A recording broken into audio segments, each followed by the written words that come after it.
ఒక్కసారి కొమ్మూరి గోల్డ్ కి కాల్ చేయండి. తాకట్లో ఉన్న మీ బంగారాన్ని విడిపించి మార్కెట్ ప్రైస్ కి వాళ్ళు కొనుక్కుని మిగతా డబ్బులు మీకు ఇచ్చేస్తారు. రైట్, బ్రేకింగ్ న్యూస్ చూస్తున్నాం. మనం టీవీ స్క్రీన్ పై భక్తుల గుండెల్లో భక్తి భావానికి ప్రశాంతతకు నిలయమైన అరుణాచల మహాక్షేత్రంలో ఒక్కసారిగా తీవ్ర కలకలం రేగింది.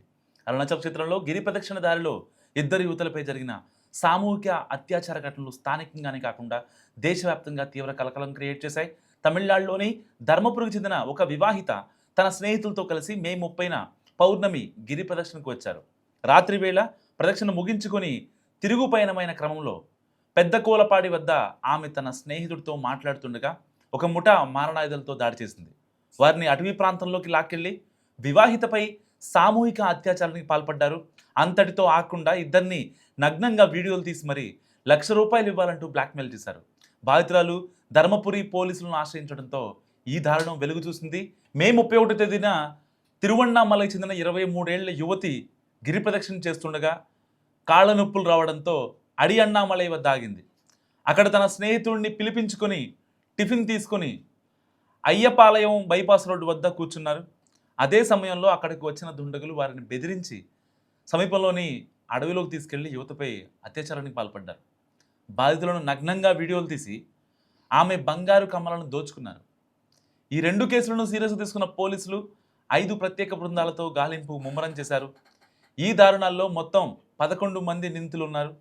వారిలో వాసుదేవన్, ఆకాష్, అప్పు, హరిహరన్ శర్మ, అరుణ్ కుమార్, శివగణేశన్, ఒక మైనర్తో సహా 8 మందిని మంగళవారం రాత్రి పోలీసులు అరెస్ట్ చేశారు. పరారీలో ఉన్న మరో 3 నిందితుల కోసం పోలీసులు తీవ్రంగా గాలిస్తున్నారు. బేసిక్గా జ్యోతిర్లింగాలు ఏవైతే ఉన్నాయో భారతదేశంలో ఆ యొక్క అన్నిటికన్నా అరుణాచలం అనేసరికి ఒక్కసారిగా ఒక ప్రశాంతత గుర్తొస్తుంది, ఒక పీస్, దేవునికి దగ్గరగా ఉన్నాం అనే భావన చాలామందిలో, శివయ్య భక్తుల్లో అన్ని జ్యోతిర్లింగాల్లో ఏ జ్యోతిర్లింగం తక్కువని కాదు, బట్ అరుణాచలం అనగానే ఒక డివోషన్, ఒక డివైన్ గుర్తొస్తుంది భక్తులకి. అలాంటి చోట ఇలాంటి అఘాయిత్యం జరగడంతో ఒక్కసారిగా భక్తులంతా కంగుతిన్నారు. ఒకేసారి 2 ఘటనలు గిరి ప్రదక్షిణ సమయంలో, అది కూడా పౌర్ణమి సమయంలో చాలామంది ఎక్కువ భక్తులు, శివభక్తులు వచ్చి ఆ శివయ్యని దర్శించుకుంటూ ఉంటారు.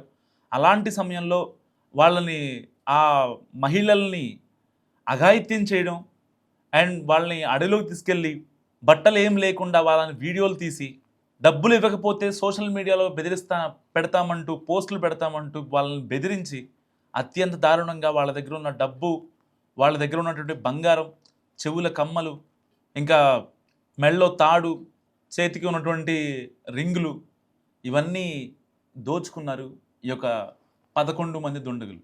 8 మందిని ఇప్పటికీ అరెస్ట్ చేశారు. అరెస్ట్ చేసిన వాళ్ళలో ఒక మైనర్ కూడా ఉన్నాడు.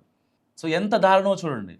అరుణాచల్ లాంటి ఒక ప్రత్యేకమైన డివోషనల్ ప్లేస్లో ఇలాంటి దారుణానికి ఒడిగట్టారంటే నిజంగా వీళ్ళని ఏం చేయాలి?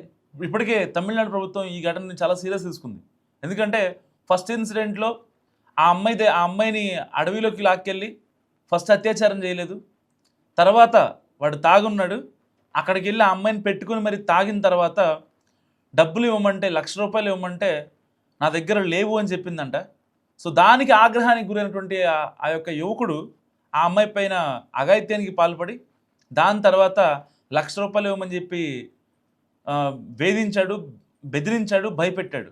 సో ఆ అమ్మాయి ₹4,000 పంపి పోలీసులకు ఫిర్యాదు చేసింది. దాని తర్వాత అఘాయిత్యం జరిగిన తర్వాత ఇది జరిగిందని. అండ్ ఇంకో ఘటనలో ఒక వివాహిత, అక్కడే ధర్మపురికి చెందిన ఒక వివాహిత కాళ్ళు నొప్పులు వస్తాయని చెప్పి అక్కడ కూర్చుంటే ఆవిడ పైన అఘాయిత్యం చేసి ఆవిడ దగ్గర ఉన్నటువంటి బంగారాన్ని లాక్కెళ్ళాడు ఒక దుండగుడు. సో వీళ్ళంతా ప్లాన్ ప్రకారం బేసిక్గా, అంటే ఎవరైతే కాస్త గుంపులుగా లేకుండా ఒంటరిగా ఉంటారో అలాంటి వాళ్ళని టార్గెట్ చేసుకొని ఈ ముఠా రెచ్చిపోతుంది. ఇప్పటికే ధర్మపురి పోలీసులు వాళ్ళని అరెస్ట్ చేశారు. దాంట్లో 8 మందిలో ఒక మైనర్ కూడా ఉన్నాడు. సో వీళ్ళు ఒక రౌడీ షీటర్లు, ఎందుకంటే వీళ్ళపైన ఆల్రెడీ రౌడీ షీటర్ కూడా ఓపెన్ అయిందట పలు పోలీస్ స్టేషన్లలో. ఇలాంటి నేపథ్యంలో వాళ్ళని ఎన్కౌంటర్ చేయాలంటూ కూడా ఆదేశాలు వస్తున్నాయి.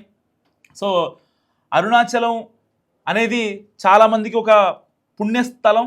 అలాంటి ప్లేస్లో ఇలాంటి అఘాయిత్యాలకు పాల్పడిన వారిని వదిలిపెట్టొద్దంటూ ఇటు హిందూ సంఘాలు, మహిళా సంఘాలు మండిపడుతున్నాయి.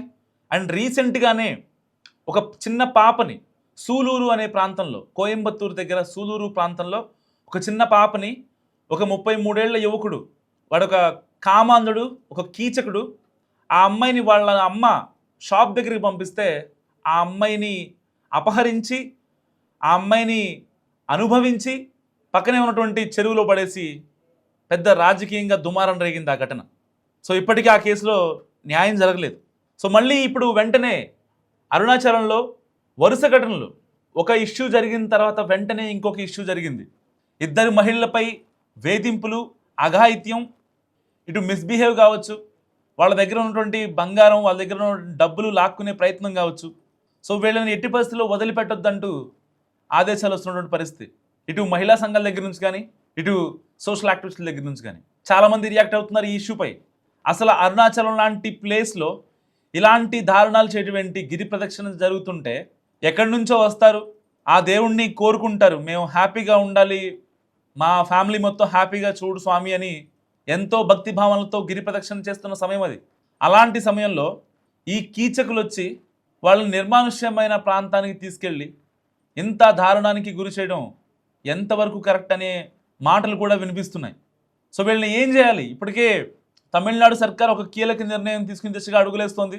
వరుస ఘటనలతో ఏదైతే అప్పట్లో ప్రియాంక రెడ్డి హత్య కేసు, దిశ హత్య కేసు జరిగిందో దానికి ఈక్వల్గానే ట్రీట్మెంట్ ఉండాలని సీఎం విజయ్ కూడా అధికారులతో మాట్లాడారట. ఇప్పటికే దానిపై రివ్యూ జరిగింది. మరికొద్దిసేపట్లో నిందితులు ఎవరైతే ఉన్నారో 3 నిందితులు, ఆల్రెడీ 2 ఘటనల్లో 11 మంది నిందితులకు గాను 8 మంది నిందితులను పట్టుకున్నారు పోలీసులు. ఇంకొక 3 కోసం 5 ప్రత్యేక బృందాలు ఇప్పటికే గాలింపు కొనసాగుతున్నాయి. ఇలాంటి నేపథ్యంలో వాళ్ళు దొరకగానే ఎన్కౌంటర్ చేసేయాలంటూ కూడా, అంటే ఆఫ్ ద రికార్డ్ ఇన్ఫర్మేషన్ ఇది మనకి. సో నిజంగా వాళ్ళని ఏం చేయాలో కూడా మీరు కూడా మస్తుగా కామెంట్ చేసి ప్రయత్నించండి. ఎందుకంటే జ్యోతిర్లింగాలు, ఇండియాలో జ్యోతిర్లింగాలు అనేది ఎంత పవర్ఫుల్లో అందరికీ తెలుసు. అంటే అందరికీ మీన్స్ అన్ని మతాల వాళ్ళకని కాదు, బట్ హిందువులకి తెలుస్తుంది. సో అలాంటి చోట అరుణాచలం అనగానే ఒక్కసారైనా సరే జీవితంలో వెళ్ళి రావాలి అనేటువంటి ఒక ప్లేస్. అలాంటి ప్లేస్లో ఇలాంటి ఘటన జరిగితే నెక్స్ట్ వచ్చే భక్తులు కావచ్చు, లేకపోతే వెళ్ళాలనుకునే, ఈ వార్త చూసిన తర్వాత వెళ్ళాలి అనుకునే భక్తులు కావచ్చు, నిజంగా చాలామంది ప్యానిక్ గురవుతారు. అలాంటి ఒక టిపికల్ సిచ్యువేషన్. ఈ ఘటనలో గనక తమిళనాడు ప్రభుత్వం కావచ్చు, సీఎం విజయ్ కావచ్చు, అక్కడ ఉన్న అధికారులు, పోలీసు అధికారులు వాళ్ళు ఒక కీలక నిర్ణయం తీసుకోకపోతే నిజంగా అంటే భక్తులు వెళ్ళాలంటే అరుణాచలానికి కాస్త ఇబ్బంది పడే సిచ్యువేషన్ ఏర్పడుతుంది. దాంట్లో ఎలాంటి సందేహం లేదు.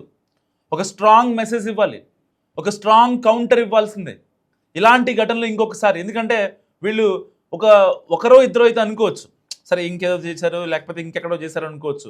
ఎందుకంటే ఇప్పటికీ వాళ్ళ మీద రౌడీ షీటర్లోనే చాలా చోట్ల చాలా దొమ్మీలు ఇలాంటివి చేశారు. కానీ వీళ్ళందరూ ఒక ముఠాగా ఏర్పడి ఒక పవిత్రమైన చోట ఇలాంటి పాడు పనికి పాల్పడ్డారంటే మరి వీళ్ళని ఏం చేయాలి? సో మస్ట్గా కామెంట్ చేసే ప్రయత్నం చేయండి.